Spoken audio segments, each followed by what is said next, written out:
The Happiness Triangle, the Equilibrist Series, Volume 1, written by Erasmus Cromwell-Smith, narrated by Daniel Dorse.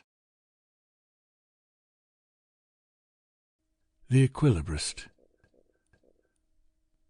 The old brownstone building complex has housed the Royal Cambridge Scholastic Institute for more than 200 years.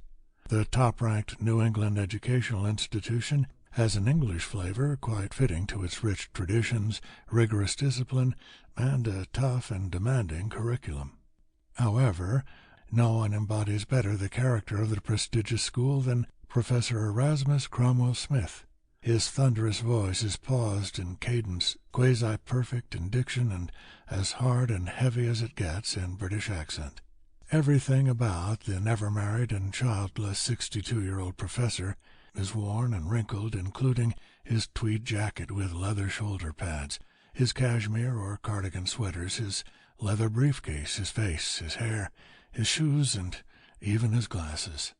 And yet, as unkempt as he is on the mundane, his students describe him as an awesome teacher, or, borrowing from a great American, an insanely great poet. But the taciturn and circumspect pedagogue simply transforms himself when he commences each of his poetry classes, as if morphing from a seemingly catatonic state into a stampede of charisma, knowledge, light, and endless patience.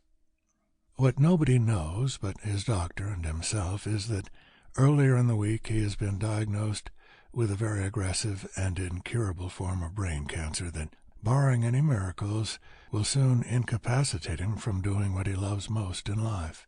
Not prone to inaction, much less feeling sorry for himself, Professor Cromwell quickly makes a couple of significant resolutions. First, he will treat each day as if it is his last. Second, he will reveal in his class a series of lifelong secrets he has treasured for the last 54 years. So in a way, his class of 2017 is fortunate because they will be the recipients of an unknown but valuable gift from the great old master professor, albeit at the risk of being interrupted at any time, perhaps permanently, by his terminal disease. The young woman with the long golden curls is the first to arrive. She has been looking forward to taking his class ever since she heard Professor Cromwell-Smith recite a poem from the Chilean Nobel Prize laureate Pablo Neruda. Today, the student senses something new as he walks in at a faster pace than usual.